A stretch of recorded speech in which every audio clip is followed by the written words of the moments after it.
Hi, everyone. Welcome to the Entrepreneurial Odyssey, where we talk to entrepreneurs and we talk about their business and what it means to be an entrepreneur. And today we have Dan Hansen. Welcome. Hey, thank you very much. Just to give everyone a basic idea of what you do, what your business is, go ahead and just tell us a little bit about your business. So originally, I started out in restaurants, learned really quickly that is a extremely hard field to be in, and went to school for that to be a culinary arts expert. And when that didn't necessarily work out, I had a great time doing it, and I still have a passion for that, but it's really tough and it's a longevity game on making money in restaurants. It's a long time. I pivoted to lawn care landscaping, and that was instant money. And I realized really quick, you get what you put into that. If you want to bust your butt and make a ton of money, you can. If you want to just make ends meet, you can do that as well. There's a lot of room for growth because a lot of my industry doesn't realize how to scale their business. Hmm. And yeah, that's what I've been doing for 13 years now. And we're one of the biggest companies up here in Cache Valley, where we're from, and have 16 or 18 employees. I can't remember which, but 16 or 18, and full-time work all the time and just busy as can be. So Is it residential, commercial, both? we do mostly commercial for our maintenance stuff, just because those are year-round contracts usually. And I looked at it a long time ago, and when COVID hit, a lot of people stopped using stuff for their homes. And so I had a plan with my business where I was going to be mostly commercial for the maintenance side of things. We still do mow and maintain a lot of people, but honestly, it's mostly the business owners that we do. We do their business and we do their house as well. But just the fluctuations in landscaping and lawn care, when a recession hits, the businesses still need to be done, but a lot of people will tighten up the purse strings and you won't have those accounts in residential. So I've just really tried to do commercial as much as I can. Yeah, smart. So, tell us a little bit more about this leap from culinary to, did you just go get a lawnmower and say, I'm going to do lawns? How did this happen? So honestly, what had happened was I had done a restaurant and it didn't work out. I had some bad business partners in there that had promised me the moon, and I didn't have any capital. I just had the know-how. And of course, when you don't have any money invested, it becomes you're at their mercy type of a thing. And I learned a lot of lessons from that. Know who you're going into business with. Don't just be excited just because you're young and hungry to go out and get a business. But after that, me and my wife were bouncing around apartments trying to just make ends meet. And my old science teacher had a lawn care business. We actually lived in one of his apartments, and he had a lawn care business. And I looked at it as a way to just pay rent, so it wasn't necessarily coming out of our biweekly checks from our jobs. Mhm. And so I went out on weekends and started doing all of his accounts for him.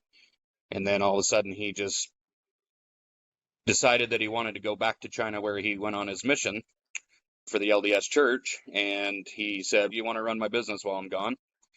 Hmm. And so I started doing that. And then he called me about 3 months in and said, I'm getting a lot of actually good calls, not bad calls like I normally get. Hmm. And you're doing a much better job than I ever did. So would you want to purchase my business?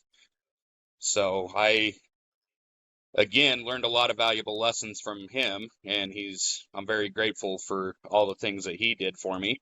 One of the things that I learned from him is small time business owners a lot of the time don't price things out how they should. And Hmm. so if you're just doing it on a weekend and just trying to get some extra money so you can provide for your family, um, sometimes you don't price out how you should, because I tell people all the time, you do have an employee mentality unless you do it full time on your own. Right. And so if you're working 40 hours at another job and you're just clock in, clock out, a lot of the time they don't price their services out as they should. And I came across that with the guy that I bought my company from, and he was pretty small. We only had probably 13 accounts when I first started, and really bad maintained equipment. It was whatever he could get to keep putting around and everything. So I had to teach myself new equipment is a great thing, and it's just been a heck of a journey in 13 years from where I was to where I am. But yeah, Yeah. that's how it came about. Was we were just actually trying to make ends meet, and I just didn't want to have to pay rent out of my every 2 weeks from Thermo Fisher. Yeah. That's funny. I remember back when I was a teenager, and I'm going to date myself here big time, but back when I was a teenager, it was 3.25 an hour. It was minimum wage, and I think it Woo! would jumped up to 3.50 an hour or something like that. So I would work 40 hours a week for 120 bucks minus your taxes. Yeah. So full time would be about 120, 130, something around there. And after taxes, you make 100 bucks a week, dollars a month, right? Not a lot of money. And I remember I had a friend of mine. I guess my father knew a guy that was in that had a lawn care business, and he invited me to go out and mow a couple lawns with him on the weekend. Hmm. I said, "Yeah, sure, I can earn a little extra money." So went out there and I mowed probably, I don't know, 5, 6, 7 lawns on a Saturday, something like that. And at the end of the day, he hands me $45. And that was like, to me, what Wow. the hell just happened? I'm used to making 100 in a week. I just made 45 bucks in, Yeah. like a few hours. And wow, I just looked at that guy like, man, he must be rich. So times have definitely changed. And I do see lawn care as one of those services that just can make some good money. But was there ever a time where you questioned whether you should buy it, or do you feel like you just went with the flow and ended up what you ended up with? When I bought it, I was really excited. I'm gonna say the same thing. I remember I was still working full time and Mm-hmm. doing it on the side because I was that first step is just nerve-wracking trying to Yep. jump from a very easy, you got the work laid out for you, you don't have to worry about it, job, and then all of a sudden it's all on you to make your food and your money all of a sudden and your rent. And so I remember the first month I did it all on my own. Me and my wife did a lot of it. And Mm-hmm. I remember when we got done, I billed out like $3,300 at the end of the month. Now, Right. I thought I just made $3,300 and I was super Right. excited. Me now, Right. 13 years later, I'm looking back and I'm like, yeah, it was probably closer to 22-ish, 23 with gas and equipment and everything. And Mm-hmm. so but I was just stoked. I couldn't believe it. I worked half the amount of time that I worked at my other job and I made what I, would have. And that was with the original pricing where I hadn't learned how to do it on my own yet. It was just his pricing and everything. And yeah, it's just that, yeah, I don't know. I just really fell into it. And honestly, it's been one of those things that, you know, I've grown in, but also it's created so many avenues for me in my life. I've become very well known in the Valley through networking, which I started doing, which I met you at. Mm-hmm. And just because I had a business, if I wouldn't have had a business, I wouldn't have been able to do all that stuff. And honestly, I look back, the lawn care business, everything there, I love it. But honestly, my biggest passion is trying to help people get their business on track. And Mm-hmm. that's my favorite thing in the world is I've been at a few seminars where I speak to business owners and stuff, and that's just my number one passion is how can I help you with your business, get it on track? Because I tell everybody all the time, business is a lot of the components are the same. What we do is different, but everything in business is the same. If you don't get back to your customers, you're going to lose them. If you don't do a good job, you're going to lose them. Everything is very similar in business, but the components of it are different. So Mm-hmm. I feel like communication is just vital for customers and your employees. I mean, if you're not communicating with them, they don't know what the expectations are. If the customers aren't hearing from you, it really can fall apart pretty quickly. I think communication is just huge. it Number is. one.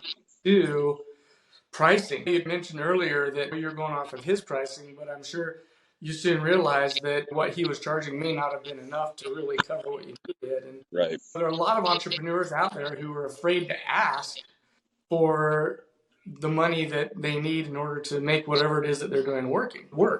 Yep. What advice would you give an entrepreneur trying to figure out the pricing, how to justify what they're charging to make it work?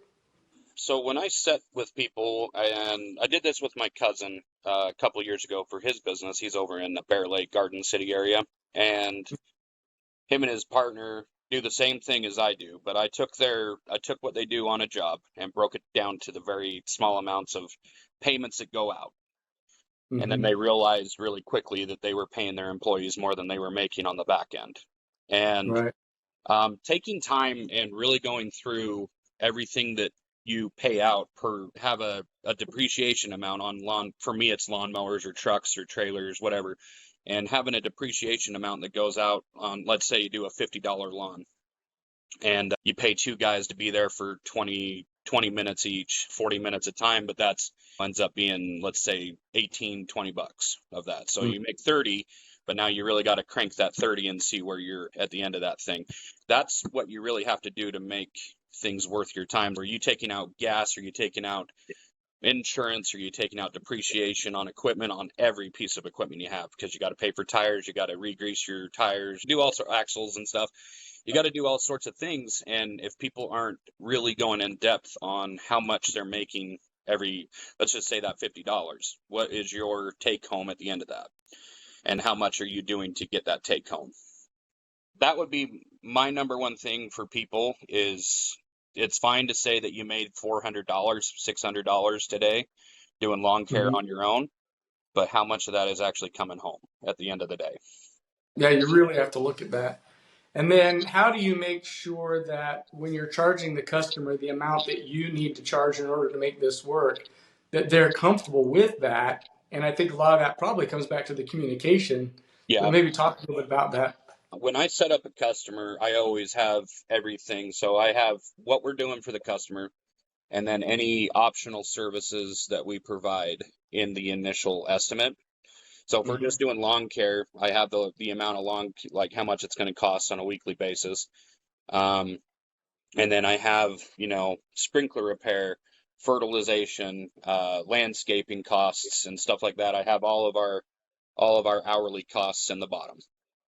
Now that most of the time, that is honestly where most of the money is. That's another thing I like to talk to people about is lawn care is extremely expensive to make money in Yeah. because you have your truck, you have mowers, you have trailers, you have, blowers, trimmers, all that stuff, fuel that goes into it.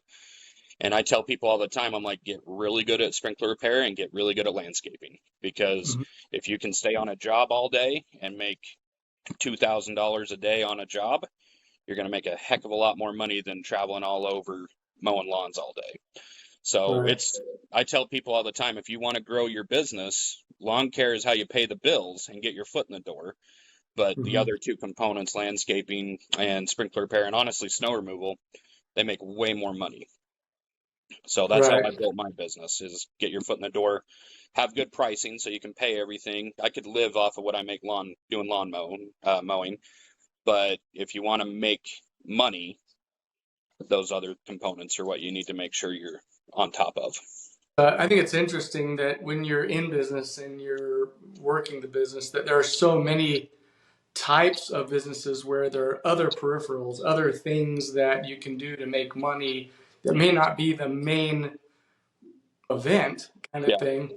What do you think you learned from the restaurant, running your restaurant business that helped you in the lawn care business? Are there similarities there? You have that term, it's organized chaos in restaurants.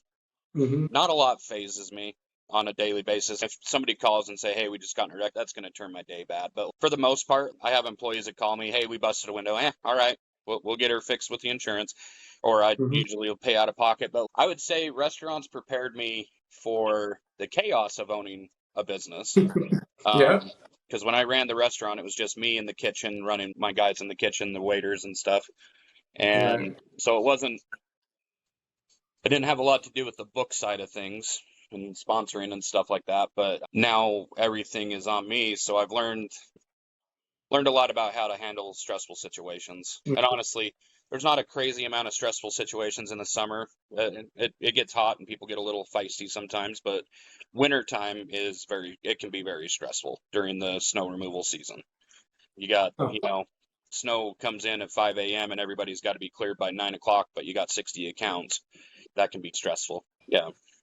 So how do you get through it? How do you deal with stress as an entrepreneur, business owner? I have a couple different things. When I was younger, Xbox used to be my way to cool off in the afternoon, but now it's actually listening to Civil War.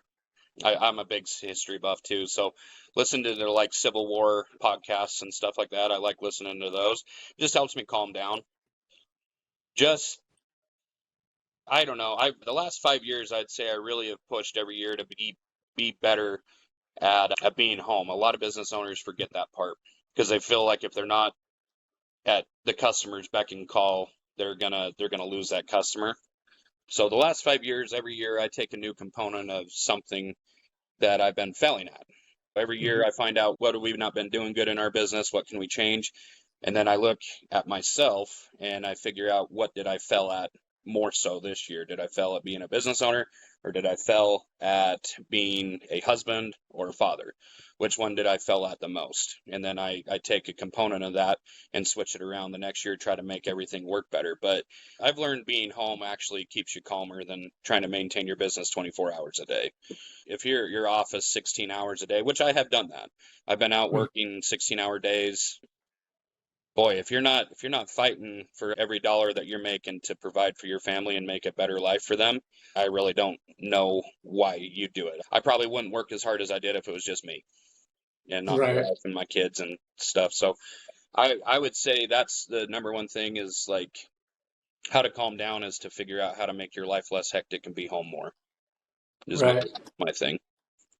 That's good. I also noticed when you were talking about the window breaking at the restaurant, you just casually mentioned the window broke. Okay, we'll get that fixed and Yeah, just moved on. You didn't spend 2 seconds thinking about that. I think that a lot of people can get hung up on a lot of the negative things that happen in the workplace or absolutely. problems that come up.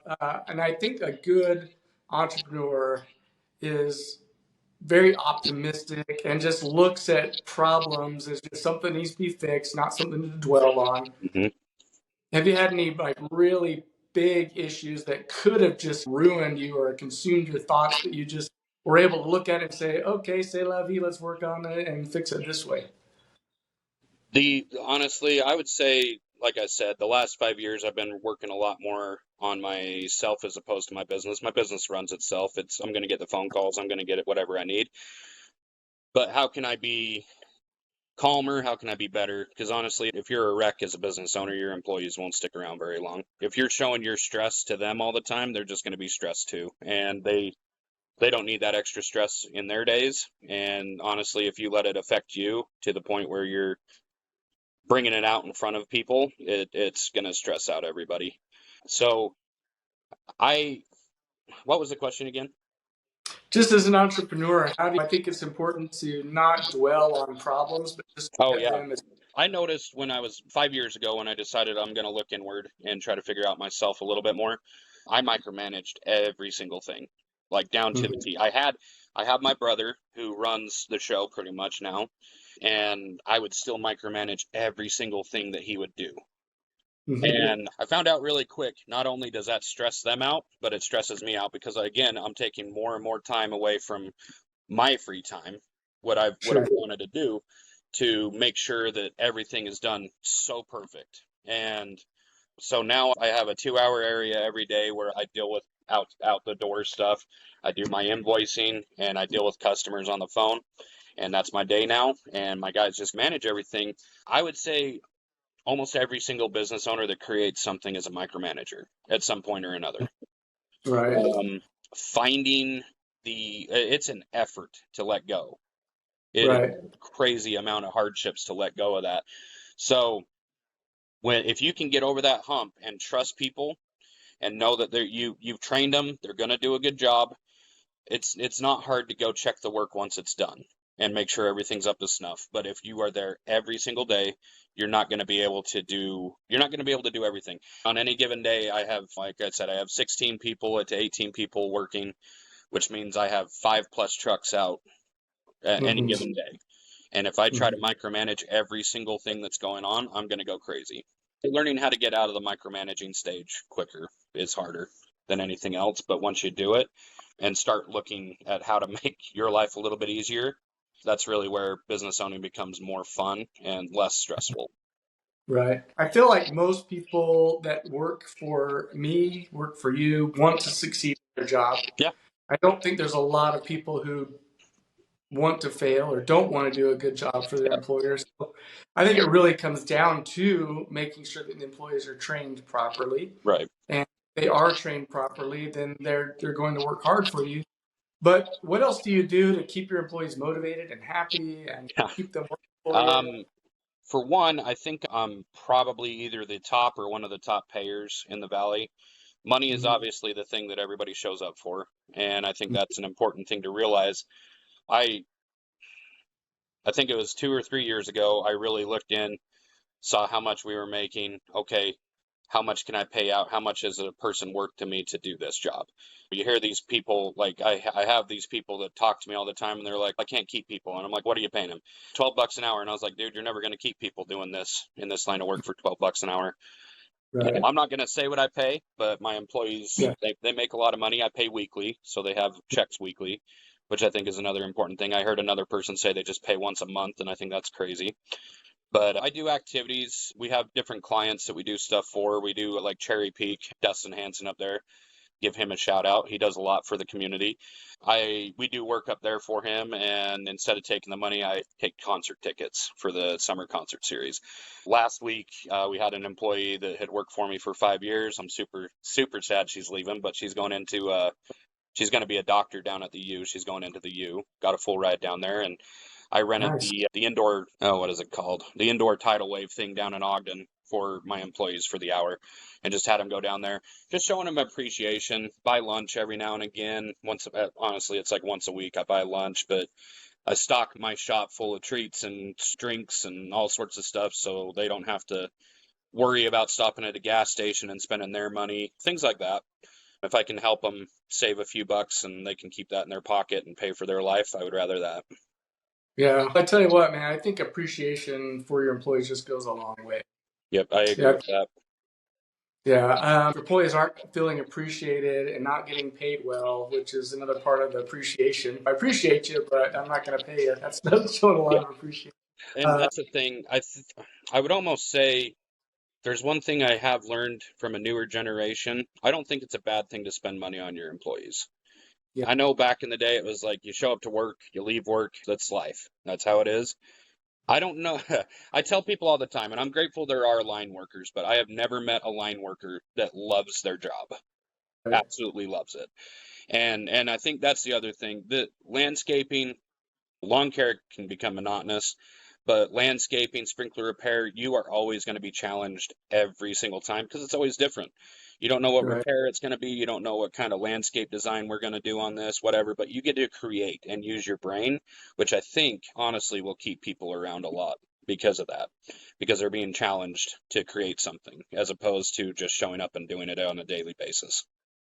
The You same. know, it is really an interesting thought. Years ago, I was talking, or I wrote a book called Driven to Succeed, and it talks about what makes someone want to be successful and how are successful people successful. And I talked a lot about this little principle I call a progression principle, which is Mhm. just we always have to be growing, challenged. We always have to be working towards something. And if we don't, we really start to get that anxiety, that depression, like we're just not moving, we're not growing. Mhm. And one of the things that comes to mind is that challenging aspect of your job. And I relate it to something like bowling, for example. If you just bowl a strike every time, no matter what, it'd be boring. It has to be challenging in order to be fun. So tell me a little bit about when you first got started and I think in every business, there's this point where you're right before you are really doing well. There's a time when you're trying to just grow the business, get people in place. Money's a lot tighter, Oh yeah. and you're not quite there yet, but you also have to spend the money to get over that hurdle. Oh yeah. Tell us a little bit about what that time was like and how you got over it and how you got by and how you made it. So this is the one thing that I always tell my brother, who he's been around pretty much almost the entire time I've had the company, and there's that stretch of time where you're like, oh, am I gonna have to throw payroll on the credit card this week? It's Right. getting sketchy, or you're driving around town finding past invoices and hoping that somebody's gonna give you a check if you walk in and stuff. And I'd almost say everybody's probably done that that's been in a service. I met you in BNI, Mm-hmm. which is Business Networking International, and that was honestly my turning point.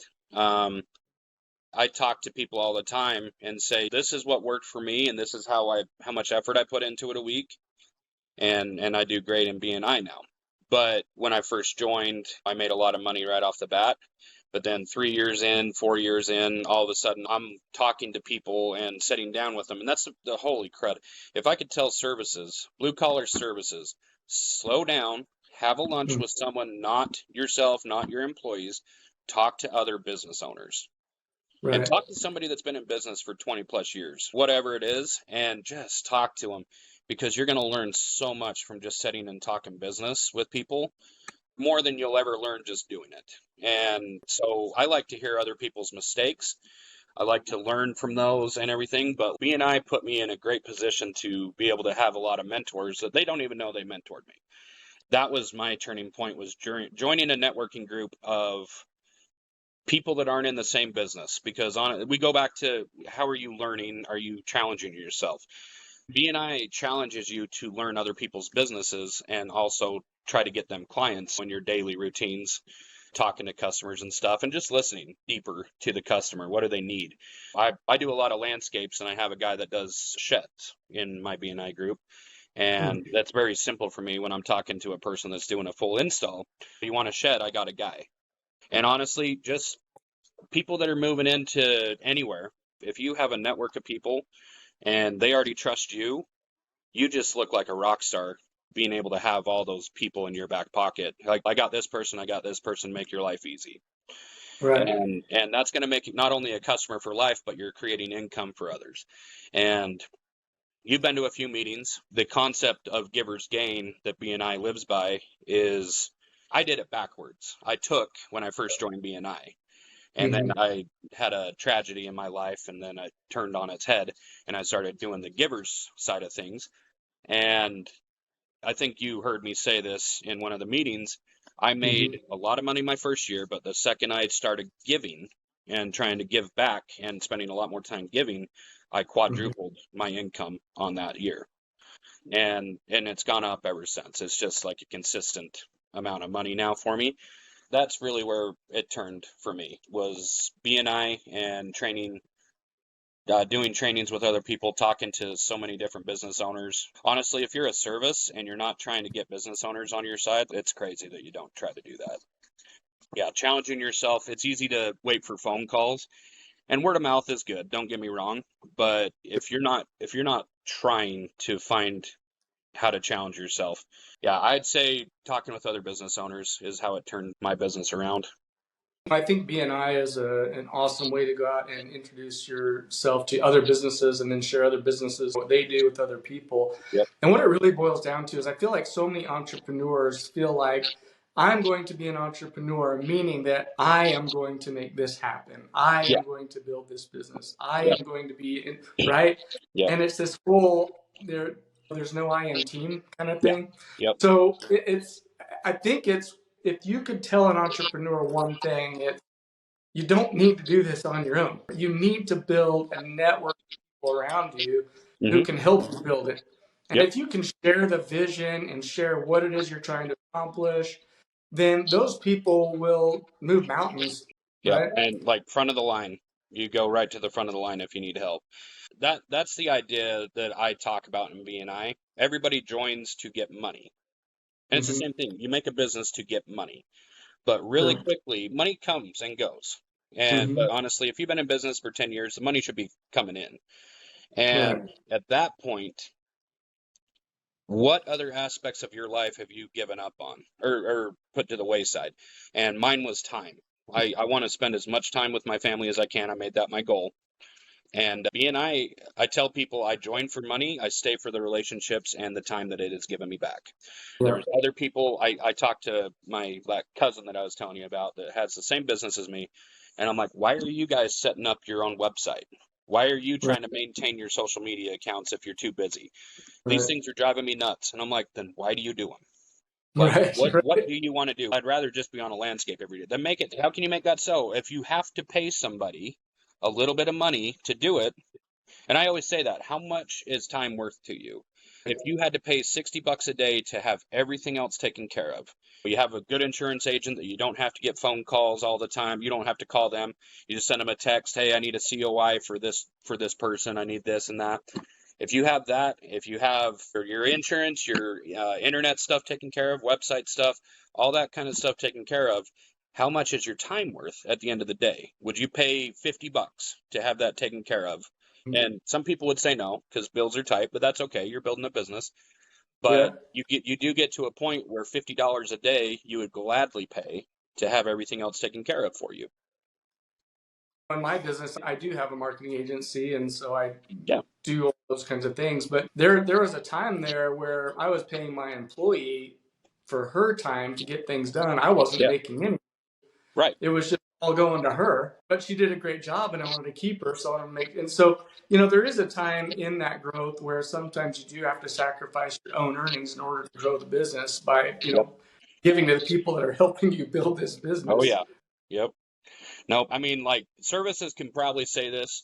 You want to keep good employees, and sometimes, like, I won't mention the account in Logan, but I had a big account that would take us 5, 6 hours with 6 people to do. And at the Mhm. the end of the day, I told you I would break down my pricing and everything, and I'm like, oh boy, I am Yeah. literally just paying my employees out of this. Like, I'm not doing anything else with it. But sometimes there comes a time where you need to have payroll pay. And if that's the case, then you just got to know that those 5, 6 hours, you better be off doing something yourself while they're doing the job that you're not making any money on, so you can make money. So, Right. you have to, you really just, it's so important to market and everything. Like I tell people all the time, Google has done a lot for me. I've just had people leave me 5-star reviews, Right. and there's a threshold in there. If you hit 25, you usually get up in the upper tier. And with Hmm. me, I have by far, I think the closest one next to me is 85 less than me in lawn care. And I basically have pick of the litter, whatever I want on Right. customers. They call me first. If I don't answer the phone, they go to the next guy. But if I can Yep. answer all my phone calls and pick and choose what kind of work I want, oh, that's the dream. And it's a different kind of stress too. A lot of people don't realize that. Yeah, well, when you're starting out, you are so stressed about money. And then as Yeah. you get longer in, your stress honestly becomes how do I keep what I've got and add to. But a lot of people just stop at a certain point and don't want to keep going. I don't want to be, I tell people all the time, I don't want to do the normal routine of Americans where you're pretty much broken by the time you retire. And Right. you have a few cruises left in your life and then some bad disease takes hold of you and you're done 10 years later. I don't want to do that. So Right. I want to be done late 40s, early 50s at best. And I'd love to do something similar to what you're doing right now, where I teach people and have job coaching and stuff like that. That's what my passion honestly is. And I've started dipping my toe into that pond a lot more. Being I am a director in, and so I do a lot of stuff with people in that, but I really want to go broad and really help people as much as I can how to make a successful business because I started out with oh, I'll bet I made 36,000 my first year, which is a lot of businesses don't make any money. And Hmm. I made what I thought was a ton of money back in 2011. Yep. And we're north of 1.5 million a year now. And it's just awesome. The other thing I say that too, like you get to a point as a business owner where if you do your business over and over and over, okay, but you're Hmm. not challenging yourself and that's all you do, your brain shuts off again. Yeah. It really Yeah. does. So, are you investing in other things that will bring you money? I don't want to be using my body to make money the entire time. That sounded bad, but you understand. Yeah. I am Know what you're physically saying. working. I'm physically working. Yep. And if my knees give out, I can't do my job anymore. So, how are you making residual income in your life that's going to work for you later on? And that's what I hit on with people first few years in business, make sure you get the business running. And then all that cash flow that you start having, don't automatically put it back into the business. Don't automatically go buy a Lamborghini or some crazy thing.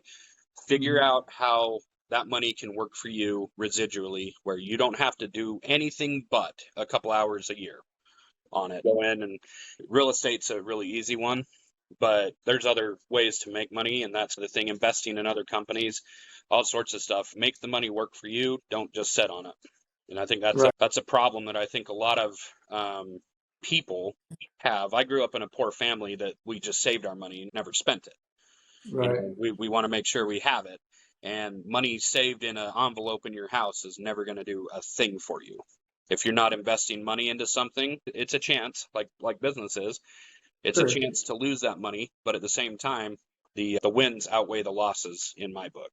I would Right. rather take a shot because I can make money tomorrow and Hmm. try again. And that's the thing that people I think fell at sometimes is, are you making your life easier? Your life is easier now because you're making money. And a lot of people don't through their 20s, 30s.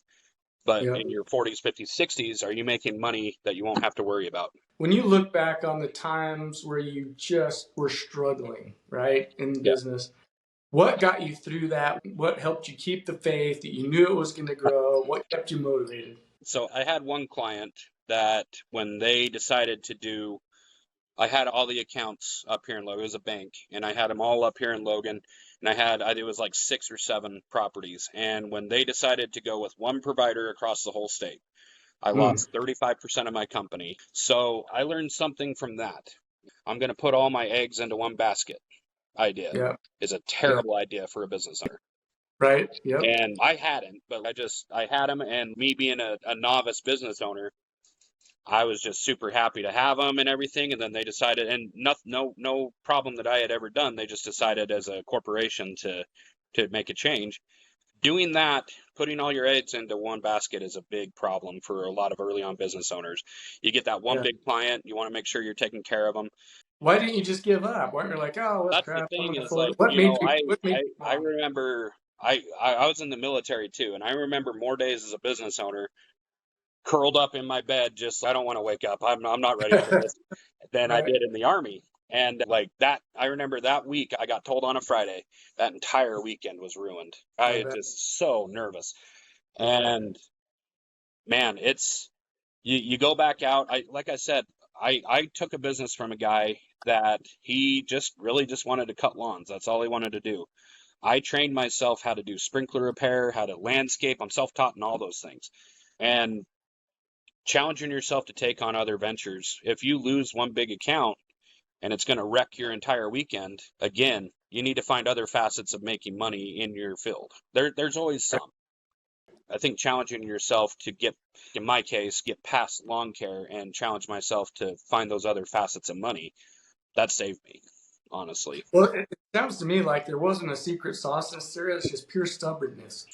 If I wouldn't have wanted to not pay any money out of my weekly or my biweekly checks at Thermal Fisher, I probably Hmm. wouldn't have done what I did. Everybody says there's a lot of luck in business. I think it's a mix. I really think there's a mix of luck and pure will in business. Yeah. And there is a really big it's me against the world feel in business. Hmm. Um, and that's but yeah, I don't think there's one or the other. I don't think you either get really lucky unless you're a billionaire's kid that just gets a big old lump sum from him, but I don't think Hmm. there's one or the other. I think you have a good mix of luck and having opportunities and seeing Yeah. opportunities when they're in front of you. That's the number one thing I always tell people. You always hear what ifs, especially in real estate. Oh, I could have bought all those apartments by that lakefront if I would have paid attention back in the day. It's always what Right. ifs. And money, I would say, money scares the daily worker more than it does. Mm. Business owners are afraid of business not getting enough money and stuff like that. But I remember being a clock in, clock out employee, and I remember money just being this thing that I was absolutely terrified of. I got to have money to pay rent. What am I going to have left over? Am I going to be able to eat? Am I going to be able to do this? And like making a goal, and I tell people that I job coach all the time, I'm like, make a goal. What's your goal right now? If it's, I don't want to look at my account when I go to the grocery store, make that a Mm. thing. And then make another thing after you get to that point, and make another thing after you get to that point. And it just happens. It really does. If you put a lot of effort into it, man, you just hit those goals. And I don't know, if you don't have to worry about money, what can your brain do with the rest of the time that you're not worrying about money? Because I feel like that's about 80% of what people worry about that are paycheck to paycheck is money. Yeah. So, Having that willpower and that drive and just overcoming obstacles and just figuring out a way to make it work is how you get over that. yep, You I agree. just do. You just get Yeah. over it. You figure out a way and you But do it. that's the thing is if you aren't challenged, I had never felt that in a hourly job. I had never felt that stress level when I lost that account. And then Right. that made me go out and be like, I can fix that sprinkler. Absolutely. I didn't know what I was doing. So I go home and Right. YouTube the thing and learn it. And Yep. then I went back out and did it. And then I talked to some other people, how much do you guys charge for this when I got good at it? How much do I charge, or how much do you charge for this? And if they're nice enough, they'll tell you and stuff. But like trying to find out where you can make more money is such a big deal. But yeah, if I wasn't challenged all the time, I don't think it just kills you in the brain. Yeah. It really does. You can make a paycheck, but it's not worth it in the long run. And you can be a line worker, have a little side hustle or something that Yeah. can kind of grow. What would you like to leave with the audience as far as like how to get a hold of you, or you want to talk about your business? Like, what's the best way to reach out to you or get to know your business? If anybody would ever like to reach out and have just a free coaching session and figure out how I can help your business, I have my phone number 435-512-9410, and that's my personal line. I I've helped 5, 6 companies in just sitting down and talking with them for a few hours go from $60,000 a year and up to the millions, and just Mhm. breaking down what they're doing, what's not working, what is working, be honest about it. That's the biggest thing. Like I'm not going to judge somebody because it's hard to create a business, but Sure. sometimes you can put yourself into a corner if you're not being honest with yourself. If something's not working out, you need to be able to voice that when you're talking to somebody that doesn't really, that's the point of having a job coach, is they don't have any fight in that game. They just want to Hmm. help you. So Right. you need to just be completely honest about what is working, what's not working. But yeah, I got my phone number 435-512-9410. You can reach out to me through my business email too, cblongking@gmail.com. Other than that, BNI meetings is a great way to meet me, especially up here in Cache Valley. And yeah, so Message you on Facebook. yeah, you can absolutely do that. Instagram, Facebook, Dan Hansen. Under that on both, and then my business is on Instagram, CB Long King again. And yeah, I'd love to chat with anybody that really just needs help, because that's my number one passion, is actually figuring out how to make you guys money. All right, man. I appreciate the time. Yeah. Thanks so much. I appreciate you being here. I'm joining us. Okay, we'll see you. All right. See you. Bye.